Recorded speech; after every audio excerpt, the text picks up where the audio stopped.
Morning.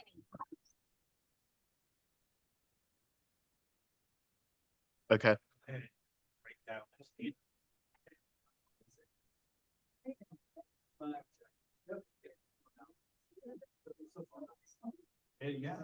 Hello. Hi, everyone. Thank you for coming to On the Menu this month. We're very excited you're here, whether in person or virtual. Just to give you a download on what's going on at Frontier RTP, we've got cardio on Wednesdays at 4 p.m. So come, there's an echo. Sorry. Oh, I thought you did mine. Sorry. Sorry, buddy. Okay, it's muted. All right, thank Got you it. guys. Wanted to fix that now, not later. Okay, back to cardio. Come join us. Come get exercise with us. On Thursdays, we typically have out of office, which is a great networking opportunity, and a happy hour from 4:30 to 6:30. But this Thursday, we will have our 2-180, which is focused on AI and automation this month. That will take place from 5 to 7:15, with that first hour being in networking. You will need tickets to attend this event, but they're free, and you can sign up through Ticket Tailor, which is also linked through our website calendar. Which is a great transition to our AI-focused talk today with Mark. He's the CEO and founder, and he hosts a meetup that meets up quite regularly. Talking about AI, what's coming up in the tech world. So I will give it over to him. Thanks. And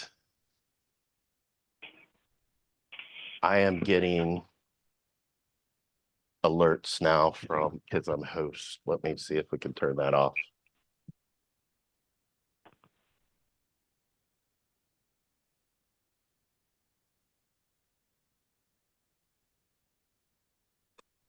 Nope.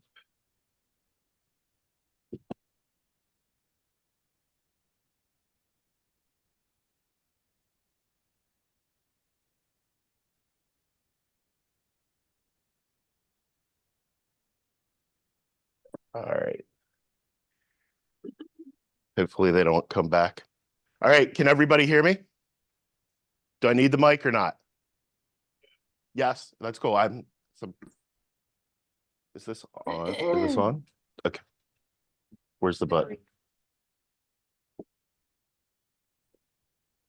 I tried to show Sarah how to use Zoom earlier because I'm a tech guy. And of course, I didn't know what I was doing. I can't even operate a microphone, but I do know a lot about AI. So that's what we're going to talk about today. So before we get started, how many people are using some form of AI today? ChatGPT, Google Gemini, something called Claude. Anybody who has not used GenAI at all, which is fine. All right. And when I say it's all right, that's cool. So GenAI, when I say GenAI and not just AI, the difference between AI and GenAI is AI that generates content, pictures, text, sound files, etc. So the proper term of art is GenAI. Sometimes I'll say that, but for the course today, I'm talking about generative AI. And so what we're going to work on today is I'm going to give you an overview of how I would get started, how your mom should get started, how your grandfather should get started, how your kids might want to get started with GenAI and get to be a power user really, really quick. And we only have an hour, so I'm going to go real fast, but I'll make you a deal. If you guys pay attention at the end, I'll just give you my slides and then you can refer to them. If you don't, all bets are off. So let's start with this. Is it going to work? It was working.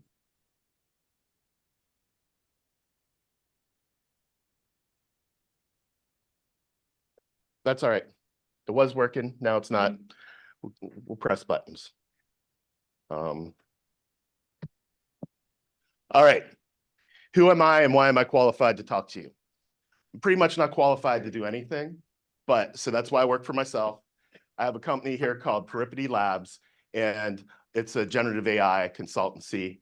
I do a lot of things. My background is in enterprise software, so I worked with really, really smart technical people and stole all their ideas, and that's what's made me employable for 25 years.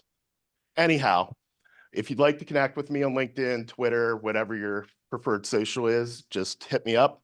I'm always really responsive on LinkedIn. And I post every day about this. So I'm going to enter into a gentle person's agreement with you guys. I want you to go to the aienterprise.io and you can subscribe to that newsletter, but don't hit submit, because if this talk sucks, you can delete it. If it's good, I want you to hit submit at the end of the talk. But what I do is every week I try and break down business tips for enterprise companies, business users, how to be productive with AI. Also, as Sarah mentioned, we do have a RDU meetup group around AI, and we meet about twice a month. There's about 1,200 people in it. It's free, doesn't cost anything.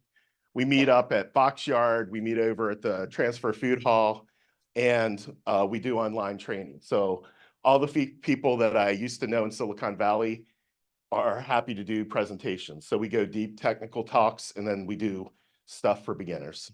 And also, I have a free conference I'm putting on the 21st of May. It'll be advertised in the newsletter.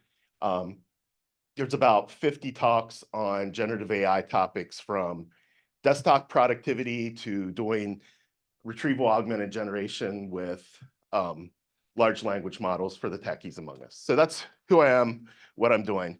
Don't hit submit till the end, but remember to keep that URL. So here's the reason why everybody's so excited about generative AI, is that 75% of us are using generative AI today as knowledge workers, desktop workers, developers, things like that. 46% of us started using it 6 months. So there's not a lot of pros. If you have 6 months experience, you're probably in the top half of the world of knowing how to use AI. But the thing that's interesting is that 90% of the people that use generative AI say they save time by doing so. And when we get done today, I would love for you guys to have enough tips to be 3 times more productive than you are today. I would have said 10 times, but I think that's unbelievable, but I think it might be possible. But the reason I like generative AI is there's a lot of stuff that I do that is just a time suck and does not take advantage of my skills. So today, what I'm going to focus on is showing you the chatbots, giving you a power tip for each one of the chatbots, and then talking about how we communicate with chatbots. So how many of you heard the term prompt engineering? Such a fancy word for such a simple thing. It's just the way that you talk to AI. But if you provide good guidance, just like if you provide good guidance to your children, your dog, your spouse, well, maybe not your spouse, but they're probably going to have a better outcome. So that's what we're going to work out on today. So everybody is familiar with ChatGPT. It's actually the fastest growing consumer app in history. Instagram, I think it took like 4 months to hit 100 million. It took 3 months for ChatGPT to get 100 million users. Yesterday, they made some announcements. So when we talk about ChatGPT, some stuff I tell you may not have been the same that you would have thought Monday morning, but 1 o'clock yesterday, they released some new stuff. We're going to talk a little bit about that. So the ones that I talk about besides ChatGPT is Bing, which is now Copilot, Microsoft Copilot. It's the same underlying brain. The underlying brain in a chatbot is called a large language model. Basically, your chatbot is talking to this large language model, interpreting your question and giving you a result. Microsoft invested in OpenAI. They used GPT-4, which was the latest model. Yesterday afternoon, they announced GPT-4 little o. And what that little o stands for is omnimodal. Omnimodal means it can interpret not only your text, but video and I think you could sound. So yeah, if any of you saw the demo yesterday, you saw them talking to ChatGPT. But there's these other models do some cool things. ChatGPT, have you ever used it to write something and it sounded goofy? Like in a world where the rich tapestry of generative AI is changing the landscape, like these like overuse of hyperbole, I like to use something called Claude to do my copywriting. They do not have real-time search results in ChatGPT, but there's another engine out there called Perplexity that does. Multimodal comparisons, that's something that Meta's Llama does and Meta.ai does. So all of these things are things you may not be using for it today. Today, the number one use is ask it a question. Actually, kids in high school, I heard, stopped using Google and started using ChatGPT. I do the same thing, but I don't use ChatGPT. I use something called Perplexity. So I sort of classified these things. And if we look at the OpenAI and ChatGPT, that's your workhorse. So the thing that it's really good for is doing research. It's the highest capable model out there. So when you hear them say that it's got parameters and it's like a trillion parameters, or you see another model at 70 billion parameters, that's the amount of training configuration that has been done on the back end. So right now, OpenAI, ChatGPT 4 is the most powerful in the world. So the thing that's cool about it is takes your input, gives you output. That input doesn't just have to be typed text. One of the things that you may not know is there's a little paper clip in the bottom. You can upload a document. When you upload that document, you can chat with your document. So say we have a sales report and we want to get a summary of the sales report. Say it's 15 pages and you're running late, you spilled your coffee on yourself, you got to run in, upload your sales report and type, summarize the data in this document. It will give you bullet points of what's going on in that document. You can also use it for coding. So if you're a software coder, you can put like software that you're developing in there and actually ask it to debug it or make it better. So not only is it aware of natural language processing, so you and I talking, but it can have awareness of these reports. And after we talked about that little O earlier, it has vision capability. So it can look at the graphs in your report and interpret them. It can also generate some of this stuff. It's a little wonky and takes some work to get it to generate good stuff, but you could theoretically upload your sales report and export a PowerPoint. But that's going to require a little bit better prompt engineering. So that's what it is. Here's my power tip for you. So if you saw the demo or anything online, you see them chatting with Siri, with their phone, OpenAI. The thing that's cool is that you can change your action button using your shortcuts on your iPhone. So instead of asking Siri, which over the years has gotten less impressive, and you can replace it with OpenAI. The rumor is that Apple is actually going to license OpenAI for Siri anyhow, but for now, the best thing to do, and I was trying to change this so I could demo it today, and I messed up the shortcut. So watch a YouTube video, but don't be like me. Pay attention to the end, because they didn't tell me the one little thing till the end, and I don't have time to change it. But what I normally do is I start ChatGPT when I walk Woodford the dog up here. And if I have something I want to work out, like a document, a blog post, something like that, I just chat with ChatGPT. I'm like, write a blog post about generative AI and give me 20 tips on why this is great, and then read them back to me. And then I'm like in the olden days, like Mad Men, when you had like a secretary that would sit there and type. And I know that's pejorative in today's day, but executive admin, sit there and type back and forth. Now OpenAI is your executive admin, go back and forth. So that's one thing that you can do with ChatGPT. I think it's cool. All right, next thing we're going to talk about is Claude. Claude is by a company called Anthropic, and it's really, really good at writing.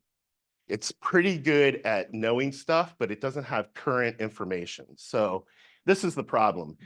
If I want to write about the update to the Hurricanes game and I ask Claude, it's not going to know about last night because it's not continuously updated. But some of these things we talk about later are continuously updated. Now, it might have the history of hockey up until January or whenever it was last updated, and that's cool. But you got to remember that some of these models, they're all trained, and training is like this. I have a bunch of books in the library. These large language models are like the librarian that has read every book, and when you walk in, you ask it a question, it knows every fact in that library. If you ask it something that isn't in that library, so let's say I have a picture of every kind of dog in the world, but I don't have a picture of a Cocker Spaniel. I walk in, sees Woodford over here, he's a sheepdog. They say, oh, I know it's a sheepdog. My friend Bob walks in with a Cocker Spaniel, doesn't have a picture of a Cocker Spaniel. So what it does is it's inference. So it's seen hundreds of pictures of all these kinds of dogs, but not a Cocker Spaniel. So its reply may be, I know this is a dog, but I don't recognize the breed. So the inference is, I've seen a bunch of dogs, I know what a dog is, but I've never known this breed. That's what you got to think about whenever you are using these models. You may know that all of us live in Raleigh, North Carolina, but it may not know that some personal bit of information, and it may be able to infer that information, but it won't do that. So anyhow, when I use Claude, what I typically do is I write an outline in ChatGPT of something I want to do, a blog post, a report, whatever. Copy and paste that once I work the outline with all the facts with ChatGPT, because it's trained a lot more frequently than Claude. And it's a better writer. Then I cut and paste that over into Claude, and I say, write my report. And the writing there is much better. You can make ChatGPT's writing better, but it takes some work. So here's my power tip. Now, this is a little bit more technical, so don't get scared. But when I talked earlier about prompts, and we're going to talk a little bit about them later, is they have some tools that are really cool. One of the tools is they have a library of prompts. So if you don't know how to ask the questions, it's good to read those prompts, because these prompts, the better you ask the question and in formats that they can understand, the better the results are going to be. So this thing is called the Anthropic Console. And what it does is it takes the prompt. So say I want to write a report. So it's something I do every week. So you have to do a status report for your boss. You can create a prompt and make sure that it gives you a pretty close to the same result every time, so it's consistent. That's why you would use a prompt. As you're doing a repetitive task, you don't want to have to type out your instructions every time you create this. And this Anthropic Console has something called a workbench, where you can play around with the details and see what the output is in real time, so you can go back and forth until you get a good report. So perhaps you had that sales report we talked about earlier. You could upload your sales report, use the prompt that says, create my weekly update for the sales meeting on Friday, and make it look like this. And you have a whole list of like criteria for it. Like, I want to break it out by total sales by area. I want to have a summary. I want to have an intro that says things are going good or bad based on the data. This is like the 200 level, but it's a really good tool that they have there. And they have the prompt library, and it's free, which now ChatGPT has all those features that people were talking about you might not have seen are now free in ChatGPT.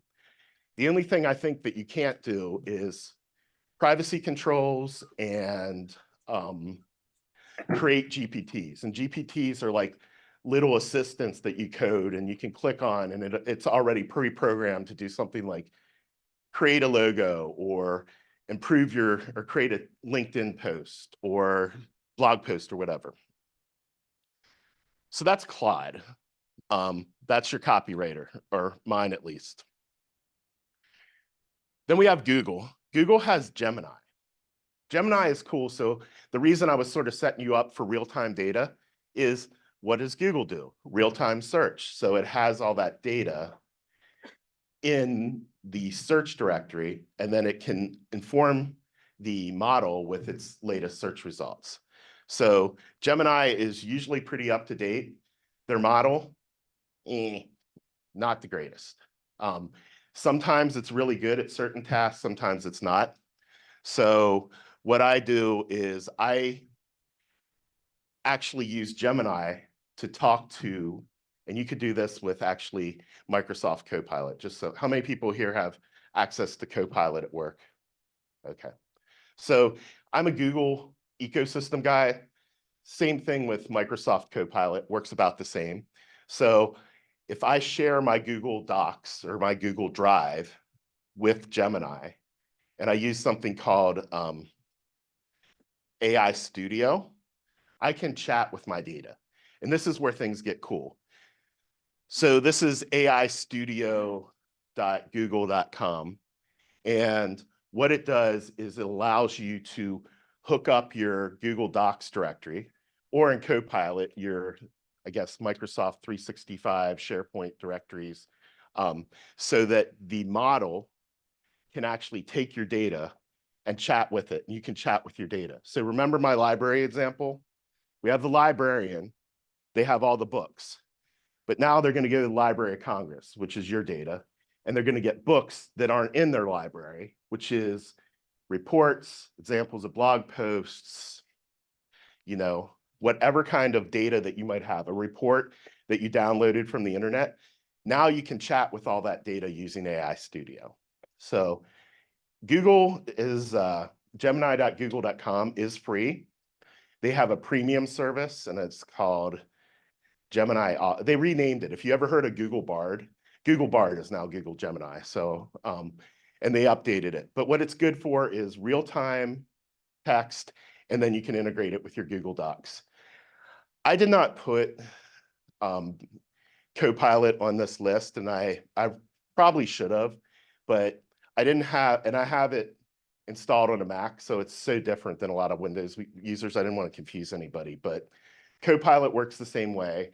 And the thing that's really cool about Copilot is it's embedded in the Microsoft Office suite. So creating presentations and stuff, look up in the upper right-hand corner for something that said Copilot. If you have that, when you update your Microsoft, that's how you can interact with it. Or you can go to the Microsoft Copilot site, which I think is now, Bing.com is now Copilot. Everybody renames their stuff. It makes it so hard to teach. So go ask Google for the right URL. It'll probably change by tomorrow. But the next thing, go ahead. Yeah, if you guys, I'm going to stop there. If we have a question. Right. So all of these Gemini or Claude or Copilot, are they tapping to the same resource like LLM, OpenAI, or they have individual LLM? So the question was, are all of these chatbots tapping the same resource, an LLM, or which he asked about OpenAI? The thing is that they're all doing something different. So LLMs, let's just think about them as experts, and they're general experts. So one of the general experts is OpenAI's ChatGPT 4 little o, and that was trained on data from the internet, data that they bought, and then, according to the New York Times, data that they acquired. Then you have the same thing with Meta. They have a model called Llama. It's probably the second most powerful model, and they did their training on a lot of the same data, but they have access to Facebook. Then you have Google, and Google has Gemini, and Gemini was trained on a lot of the same internet public data, but they probably were trained on YouTube videos and other data that Google has. So as we go through, the thing that's interesting is all of these models are like experts trained that went to different Ivy League schools. And some of those Ivy League schools had a different library than the other one that they trained off of. The thing in the future that'll be interesting, or so we think, is what data you have access on to train on. So right now, Reddit, New York Times, Wall Street Journal, Financial Times, they're all licensing the history of their data so that these models can get smart on those sort of areas of expertise. The problem is that not all of that data is going to be consistent across models. So you got to sort of check to see which one is giving you the best So I would say for general stuff, they're all pretty good. But as things go on, like I would say that probably ChatGPT has something called DALL-E, which generates images. They probably have more data training done than what Facebook does in Llama, because but the more you train it, the better it gets. Theoretically, you can actually overtrain it, and it's called overfitting, and it gets even worse, and then it gets crazy stuff. Like that's why we saw the pictures with like 8 fingers on a hand, because it knew that the hands needed fingers, but it looked so many fingers. It's like, let's give them 3 extra because the first 5 look good. So next one is Meta. I call that my social robot. So I don't know, I'm not a big Facebook person or Instagram, but I have to use WhatsApp quite a bit. If you've noticed, a lot of the search boxes now say talk or speak with AI. That's actually going to meta.ai.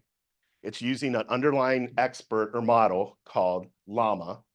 And that Llama model can generate text and images. And it's sort of cool. Like if you will go to meta.ai and you start typing like create a picture of a dog standing next to a pickup truck, it starts to pre-generate these images, which is actually just a user interface trick. And then it'll generate an image of what you want. And then you can sort of talk back and forth and tweak it. It's okay. For images, this is your 300 level. The best model out there, in my opinion, is something called Midjourney. And Midjourney is when you saw those deep fakes of like the Pope in the Balenciaga jacket and Donald Trump fighting the cops that were deep fakes, they were done in Midjourney. Not a lot of people were making deep fakes in DALL-E because it was just not as good. So anyhow, if you're using Meta, you can actually you can just chat with it like ChatGPT. It's another model, it's another expert, and it'll give you answers. So my sort of hack is, and I've been playing around with this, CarPlay lets you talk to WhatsApp, right? So you can actually chat with WhatsApp while you're driving. Hands-free, of course, legally, of course, but what's cool is you can call ChatGPT and have it talk back and forth. I'm not ChatGPT, Meta's AI. So I have a Ford Bronco. Every once in a while, the radio freezes.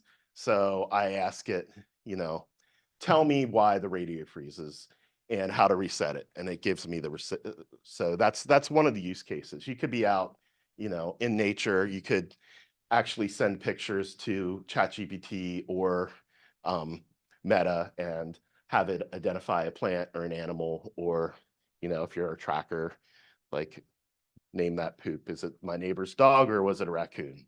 That kind of thing. So and that's a multimodal capability. Looks at an image, gives it back to you in a text. So cool.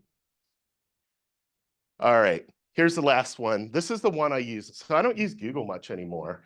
And the reason is that there's so much stuff at the top. And I used to do this. It's called search engine optimization, where you make your crappy page better than the really good pages, or your really good page comes up to the top. So there's no real bias other than the algorithm that Google uses for search. So an algorithm is just a formula, like a squared plus b squared equals c squared. However, so is artificial intelligence. But if you take that a squared plus b squared and go out like 1 trillion parameters, that's OpenAI. So that's just a very, very complex way. And the way we're going to talk a little bit about how that works and why it's important in a minute. But so Perplexity's algorithm says, let's take the search from Google, analyze it, and give you the results and show you the sources. And this is why it's cool. Like when AI started getting popular, everybody talked about hallucinations. It's not a good terminology. Hallucinations, because it makes it sound like it's a human. It's a machine. Anthropomorphism is what it's called when you make a machine seem like it's a human or an animal or something like that. What we want to do is get the best data and make the best guess. So the way that these things work is based on the data it has, and you give it, it guesses on the next best thing. So that's why you get the results you want. So how do you know what it's using to make the guesses? That's Perplexity, where it'll give you You may ask it, you know, tell me why Raleigh-Durham is one of the best places in the US to live. It'll go search, it'll find all these websites, and it'll search through the data and say, give you an answer like you get in ChatGPT.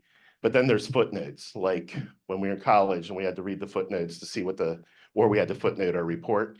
Then you can click through and see where the data is coming from. And that's really helpful. So somebody sends you a report and you want to verify the data, a quick and dirty thing that you can do is fact check a report. So think about this. This works very similar to the way that ChatGPT works, is I upload the data. Now keep in mind, this is using search, so it's going to be a little bit more up to date. That's why I like Perplexity. And then I say, fact check this document. And what it does is it goes and searches all these sources. And then if you see in the screenshot there at the top, there's those sources that you can actually like click through. So I had a report from KPMG on generative AI, and I wanted to see where they got the data from. And so what I did was uploaded that, had it do it, it summarized it, it pulled out all the facts, because that's what I really wanted, is what are the statistics? And then if it was those statistics were giving somewhere else, like US Department of Labor or World Economic Forum, it could cross-link and I could make sure that they use the right stat. This is a good thing. So if you have a work report, say you're using a contractor, you ask them to, I don't know, write a report, write a blog post or anything. It's a really good, easy way to check that, and it's free. There's a pro version to all of these, and they have sort of second level things like this can integrate with ChatGPT or Claude for better writing, because what Perplexity is not very good at is creativity. It's very much that Joe Friday of large language models, just the facts. It doesn't get creative. It doesn't have, you know, any style. It's just sort of boring and hard to tweak. So I think, so that's everything on the chatbots. Was that helpful? Does everybody understand like what I do? And the reason oh, we have a question. All right.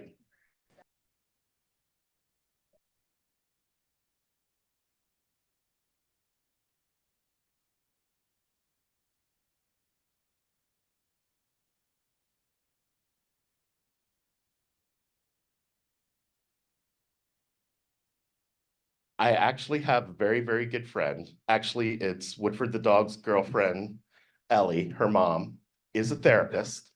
So there's a couple of services out here, and this is what you got to remember.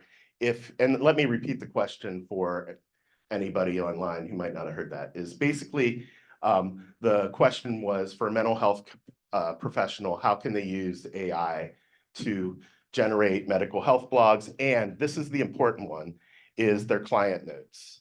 So there are a number of services out there that actually are HIPAA compliant. I think Amazon has one for transcription. I forget the name, and I'll have to text my friend to see what she uses.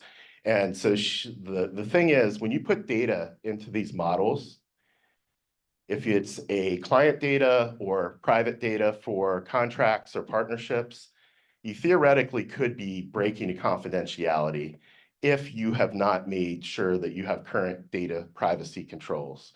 So if you're sharing that data, and there's a little setting in ChatGPT that says sharing the data, technically you're sharing that with OpenAI. So that would be a HIPAA breach, well, or whatever the legal, I'm not a lawyer, I just break laws.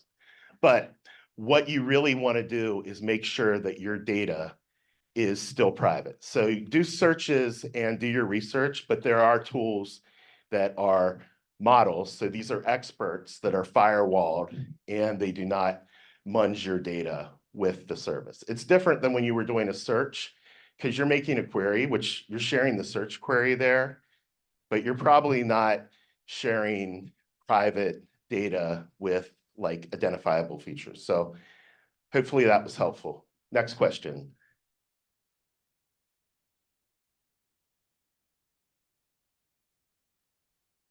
SEO and SEM. I think that the whole search world is going to change. So what they're asking about is, how do we put our content on websites so that ranks high in Google? I think the same things that you do is writing good content is going to rank, but the way we consume search, I think is really going to change. And so today, if you sell something online, search is a big part of what drives a person's business. So you put good content on there and you do things to adapt to the Google algorithm so that you show up at the top. Like you want to show up at the top of, they're called SERPs, search engine results pages. I think search is going to look more like Perplexity. And I think actually OpenAI will probably do something like Perplexity, and Perplexity may not be able to compete. I think that DuckDuckGo or somebody should buy Perplexity because you still need a search engine to go with it to make it useful. It's really hard to do a search engine. Really, there's three that we use, right? We use Google, Bing, or now Copilot, and DuckDuckGo. Like, I don't remember ever using another or recently using another search engine. So, but the way it works is going to change. So, any other questions before I get into prompt engineering? Yes. Thanks for working SEO as well in pre-Google days. I'm curious on your thoughts of, do you think working as an SEO specialist gave you an advantage from a prompt engineer? And for full transparency, I reverse engineer and asked Copilot, what are the work experiences on a scale of 1 to 10 that would come in really handy, and it gave a 10 to search engine? So I think that his question was being a search engine specialist helpful in being a prompt engineer?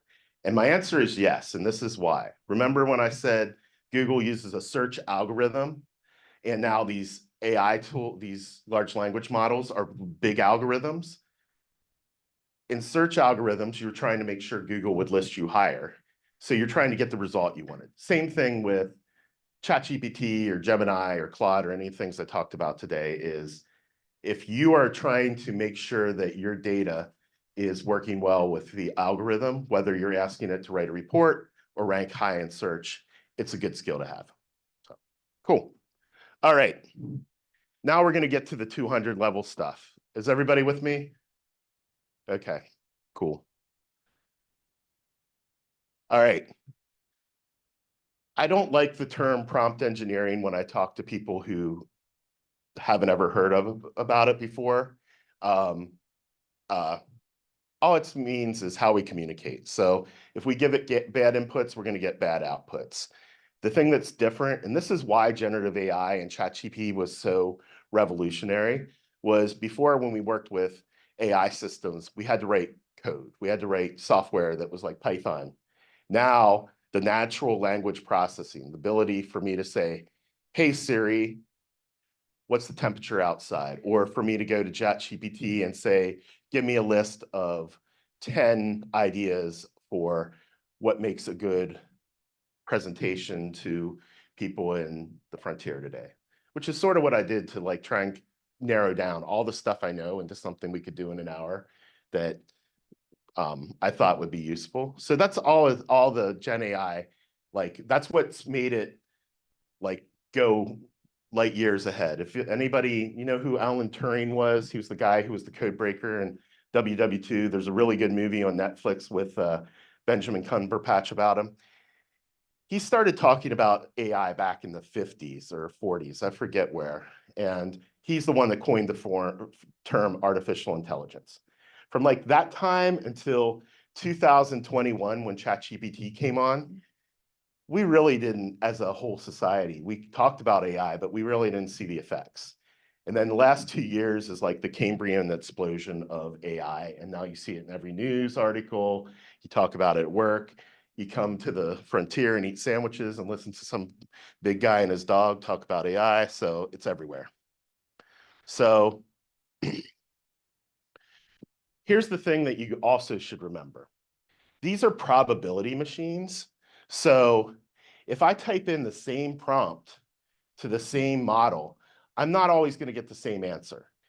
And that randomness is the thing that makes us feel like it's a human. Like if you ask me what I'm doing this weekend, and then I go outside and I meet someone else and ask, I'm going to tell you the same thing, but I'm not going to use the same words probably verbatim, unless, and that's how these chatbots work. So if you have a prompt or you ask it the same question, you're always going to get the same answer, but not in the same format. Does that make sense? And we're going to talk a little bit about why that is. So the way it works is it predicts what the next likely set of letters is. It doesn't actually know what's going on. It's a big probability machine. It's like the world's most complicated slot machine. So what it does is it says, I'm going to spin the wheels, and the probability is you're going to either win or lose, and the probability is 90%. So you're going to win by getting an answer to, you know, what's the best place to live in North America. And it's going to take all that data, and it's going to come back, and it's going to say, oh, I looked at all these things. I don't even understand what North America is, but I understand the probability of the answers to the question, and then it just fills it out. And we're going to dive a little bit deeper into that. But the takeaway here is these are probabilistic and not deterministic. If you put numbers into a calculator's working, you're always going to get the same answer to an equation. You put text into a chat bot, you're going to get close in the same ballpark, but it's going to be slightly different. So let's talk about how we talk to these prompts or to these chatbots. The thing that I mentioned earlier is if you provide good input, you should get better outputs. So when you talk to a chatbot, there's a certain set of heuristics that people commonly use. This is the one I use. It's not like a formula, and some people tell you to use, they have acronyms, and we might touch on some of them. But really, what you want to do is you have this general expert, and maybe you want it to be a specific expert. So let's give it a role. Let's make it a program director for a nonprofit in Raleigh, North Carolina. And or in this case, we had our SEO expert. We can make it a copyright or an SEO expert. And we want to write a blog post. You may be, if you're our program director, you may want to say, come up with 5 ideas that would serve the community in the RTP area. Or, you know, whatever you're into. You could be, come up with a plan for my garden of things that grow well in North Carolina. And then you give it context. So what kind of blog post? An SEO, one that adheres to the best SEO best practices. Say you're back to the garden example. I want flowers that will not be eaten by the 500 deer that are running through Morrisville and Cary, like eating everybody's gardens right now. The topic, I give it some more context. And then I give it some design for marketing professionals.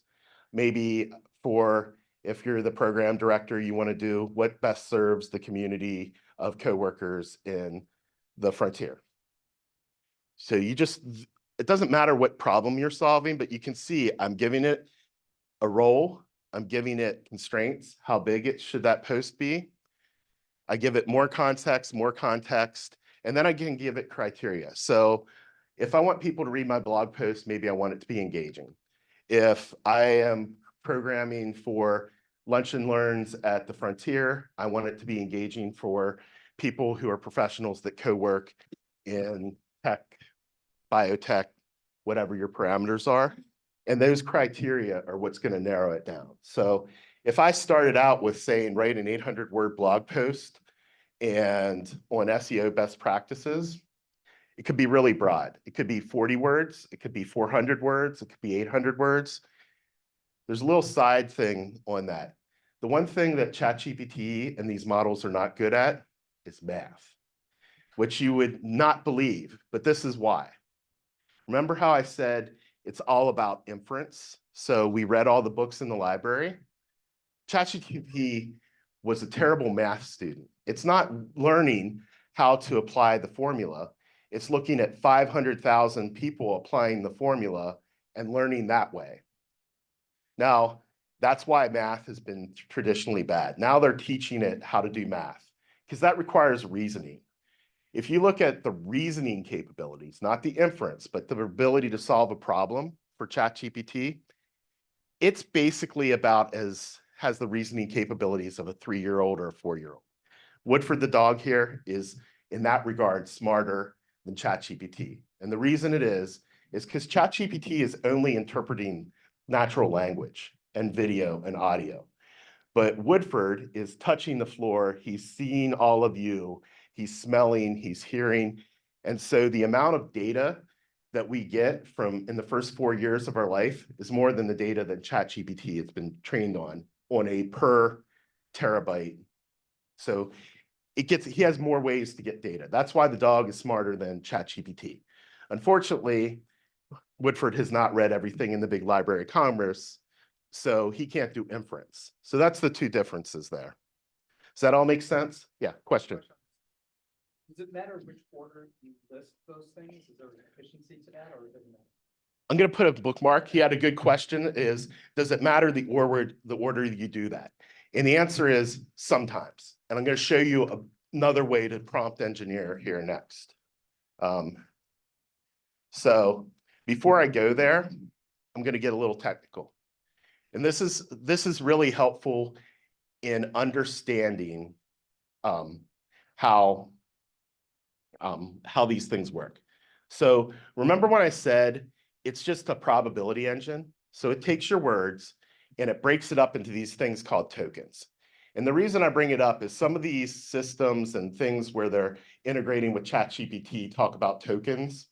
And it's really confusing if you don't know what they mean. But basically, it doesn't understand how to spell or talk, but it understands these little probabilities as they apply to the way you break up words. And they're broken up into tokens. So artificial intelligence is 2 words.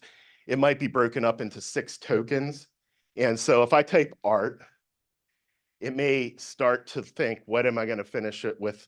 Official or artwork, or what is the probability? And it can look at what I did in the past. That is, and so these numbers might be different now that they updated the models. I was doing the free ChatGPT, so the amount of tokens that you can put in a chat is how much it can remember.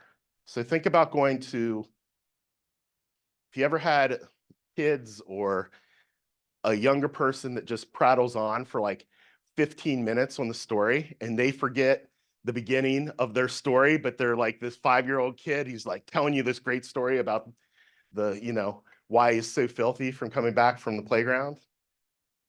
That's a context window. So if he forgets, he remembers what he said in the last 3 paragraphs, but forgets the beginning of his story, he's out of context. That's how these things work. So if I have enough words that I broke into tokens, and the token window is 4,097 tokens, and I give it 10,000 tokens, ChatGPT, Claude, Gemini, all of them will run out of context. So they will forget the beginning of the story of how the kid got dirty. I went to the playground, but we'll remember the last 5 parts where he was doing mudslides with his buddies after it rained. That context window is important. Bigger context windows allow you to do more complicated stuff. Claude has a 80K context window. I think ChatGPT Plus has a 32,000 token window.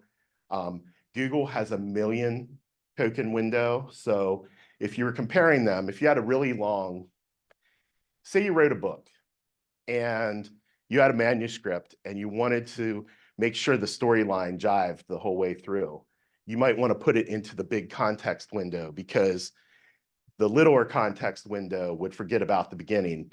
The other way that you handle that is something called chunking, but that's the technical term.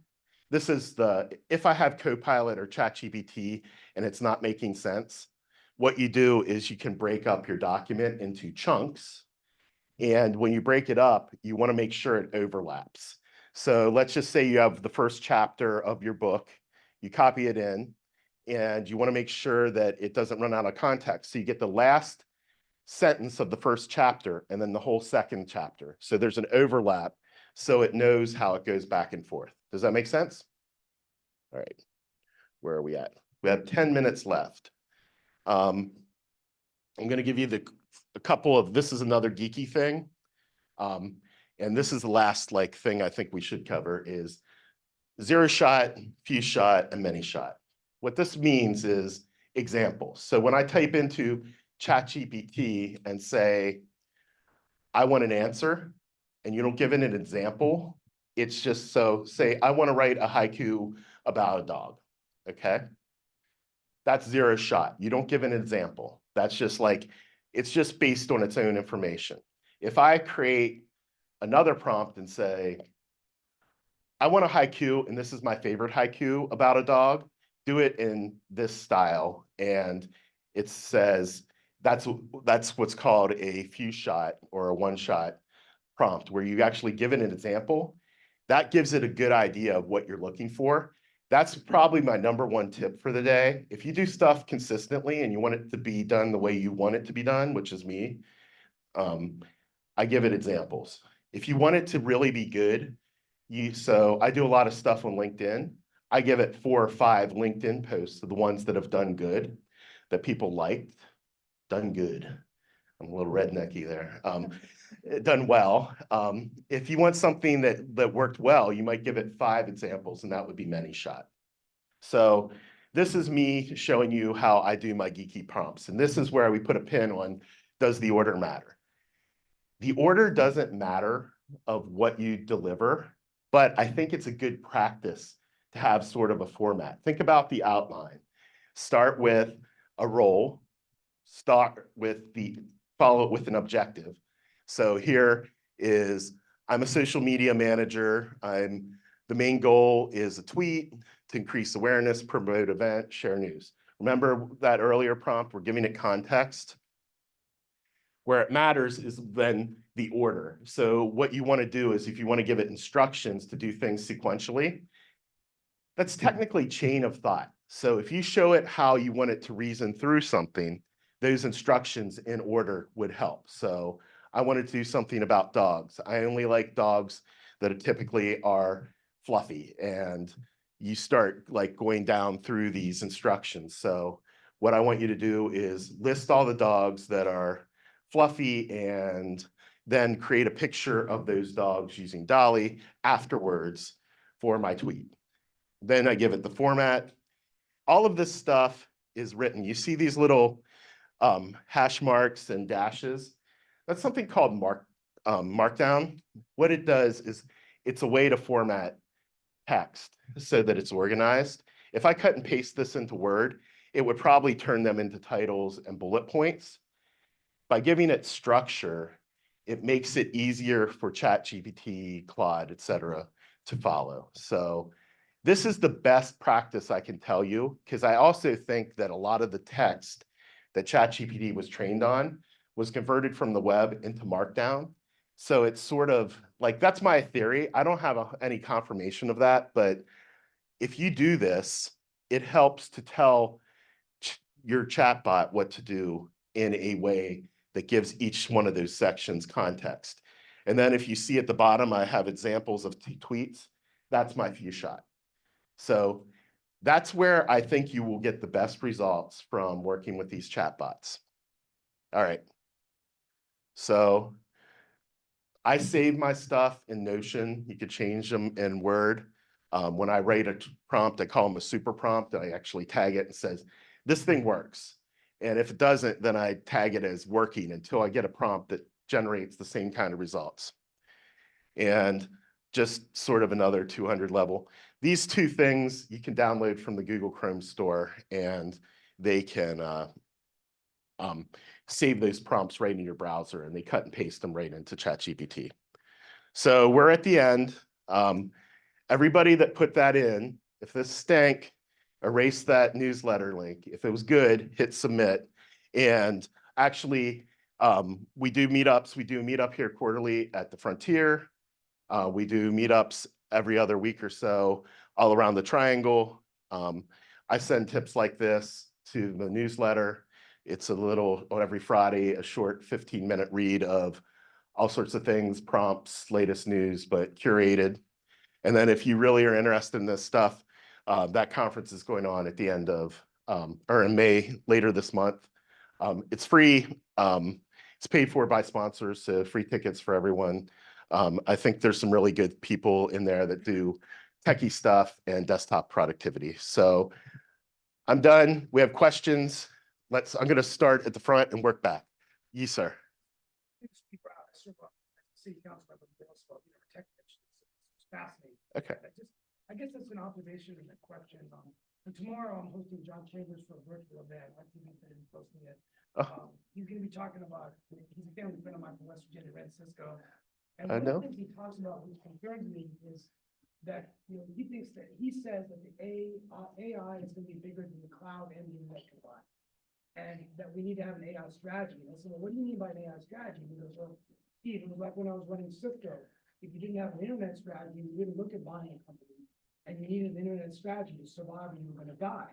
But he says AI is critically important. So my question is, for someone like me, that's probably the dumbest kind of room trying to figure out how to use AI for my city, how do we take all these tools and come up with a strategy? Because right now, looking outside in, to the technology, I feel like there's so much talk and hype, but nobody really knows how to peel it back and come up with a strategy. Yeah. So his question was, it was great. He's meeting with John. He's doing a virtual thing with John Chambers, who was CEO of Cisco, and he's talking about where do we start for AI strategy, and that is and for his town of Morrisville in this case, but this is the hard thing. This is why I put these three things together, is that everybody in the world is not everybody, but 99.9999% are woefully ignorant of how AI works. And that's because that until a few years ago, there was a very small number of people out there. Now it's transforming the world. So that's why I do what I do. So part of my business plan for my business is I come and do stuff for this 30% of my time, because it is, as Steve just said, it is the biggest technology advancement of our time and maybe all time, and bigger than the cloud, bigger than smartphones.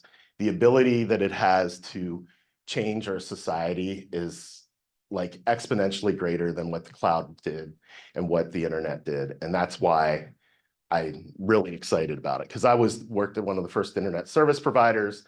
First time I saw a web page download, I was like gobsmacked. Now I'm looking at this thing having a conversation with me like it's a human, and I'm like, wow. And I know it's like past the tricks, and how it works is amazing. So, there are people like me that go around and, are consultants in this space, but I think it's really, really important for everyone that has that wants to be part of government or business, or, has kids or grandkids, to understand this stuff, because it's going to be transformative.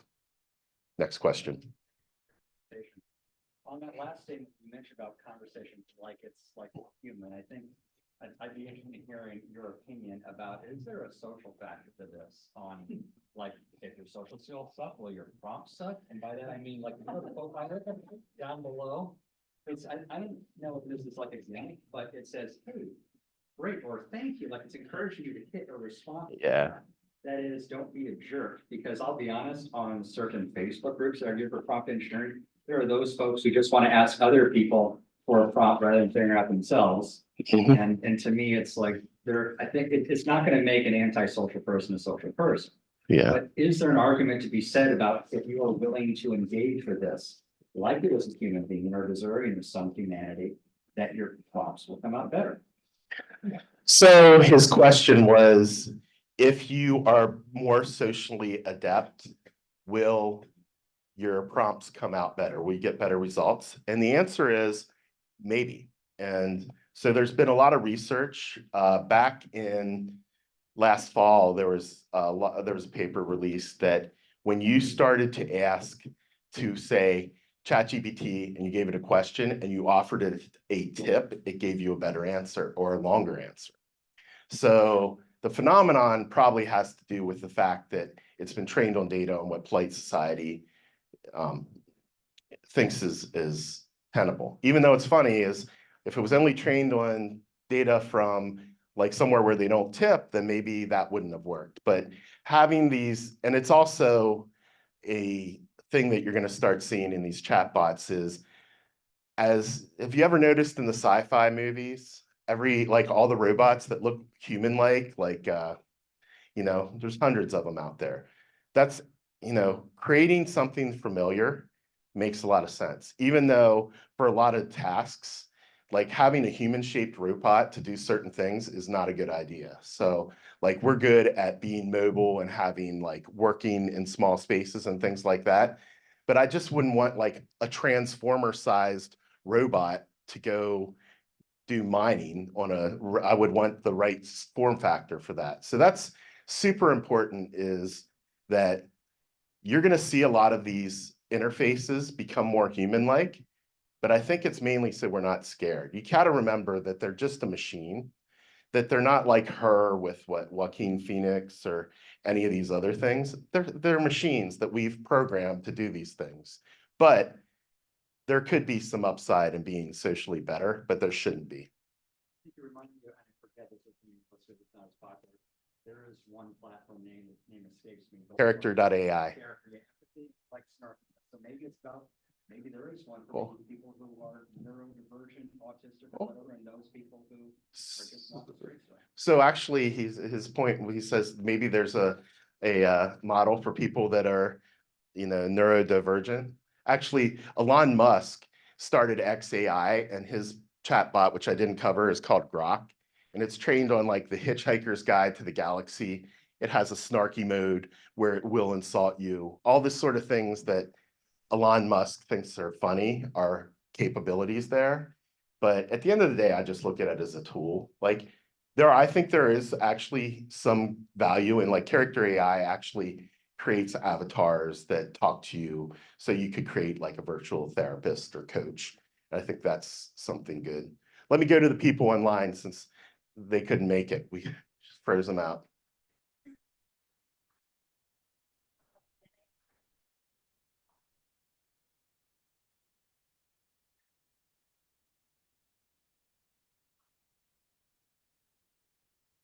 So the question was, what do Gen AI business models look like? Gen AI business models in general, like we all see ChatGPT and there's a lot of users of that, but we'll actually have access to these experts via an API, which is an application programming interface. So basically, you may have a really cool front end that allows you to, for example, my LinkedIn picture, I used this thing called Secta, and it uses a model in the back end, but it's basically made the environment and time boxed it. So what it does is take all the pictures of me where I have a zit, I'm squinting, I'm in the wrong angle, and creates that one image that takes like 2 hours of you with a photographer to get right. So I think, but they're using in the back end, they're using an LLM and they're providing a service that's very specialized. What I think will happen is that all of these general LLMs like ChatGPT-4 and Gemini will be like a service like electricity, and then we'll have businesses that do special things. So it may be a virtual doctor and it will keep the data private. It may be a, coach. It may be a executive admin that you talk to and it like does all these things. And those things are going to be done by agents, and these agents are going to have the ability to do some level of reasoning. So right now, the reason that they're not working so well is Woodford, who's over here biting his paw, is smarter than the agents. And so that's about the top problem solving. So if you want somebody to create a book for you based on this data, that's a pretty tall order. So you have to break things up into steps. So my short answer to the question is, these things will provide services based on these languages or these LLMs and models, and these services will be bespoke. There'll be virtual lawyers, virtual accountants, virtual that, but you always need somebody with good judgment, which I don't know. There's a lot of people I work with that don't have that, so I don't know how you ferret that out, but that's sort of the human factor there. Next, any other questions? All right, sorry, she's been so patient. So I'm in finance. Yes. is there a simple way to model costs? There's a company, it's not AI, and there was a company that was founded here in Morrisville that does really good modeling. And I got to remember that. So, yeah, it is.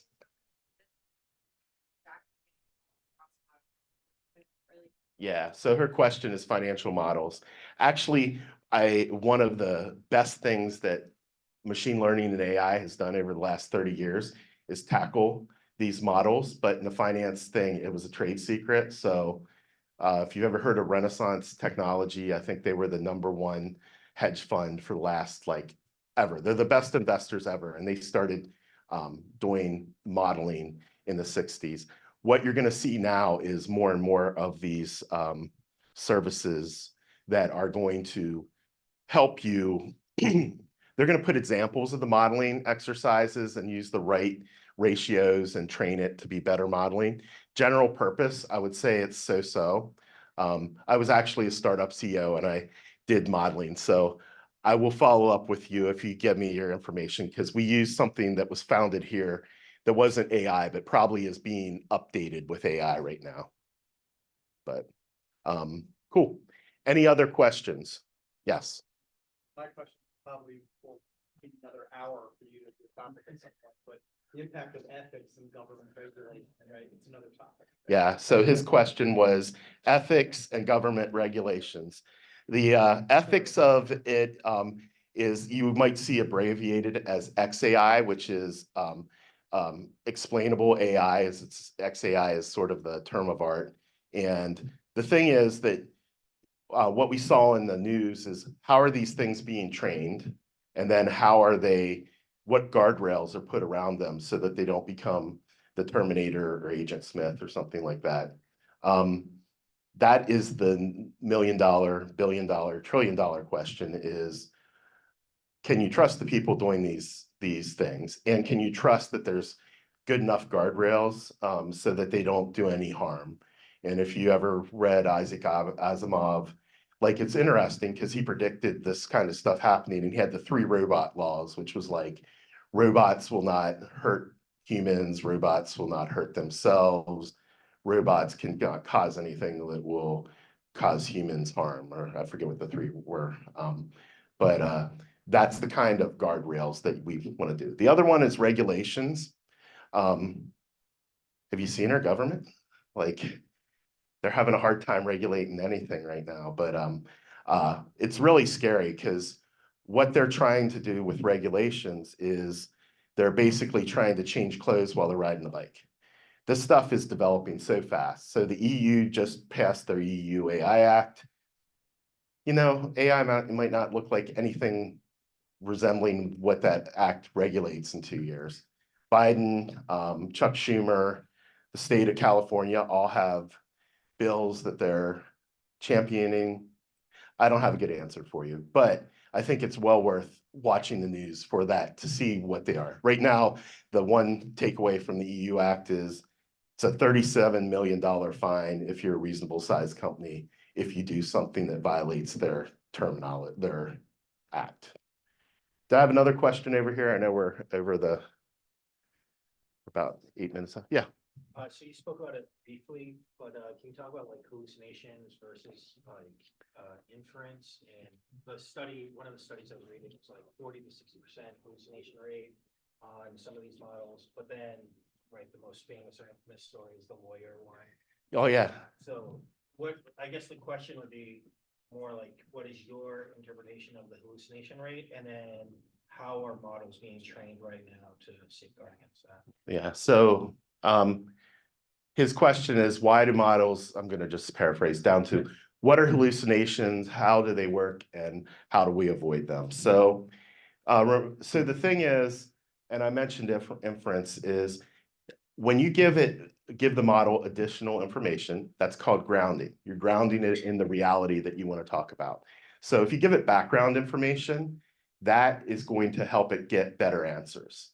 So the way these models work has probability, and it adds probability to for predicting the next thing. The more data you give it, the better the probability is of you getting a good answer. So that's why I talk about those examples in that few shot, is you're helping to ground the model. When we have a big business application, so say we're going to her financial model, she want to give 24 months of financials, will probably make your model better because it can use historical stuff to ground the model. So what you want to do in all of these things is, especially as you get into esoteric things. So let's just assume that most of these models are trained on 60% of what's on the internet, which is a double-edged sword because some of the stuff on the internet's wrong. So if it's really important, you want to ground it with some facts that you have, and that will reduce hallucinations. So one of the studies that we saw was on a specific domain that's like not general knowledge.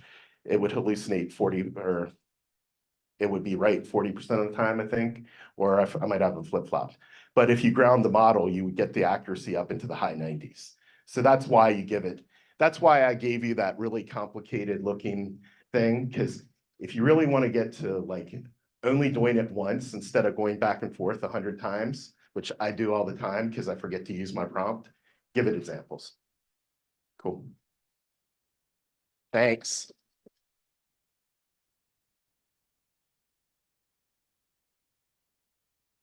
If anybody has questions and we ran out of time, I'll be here for a little while.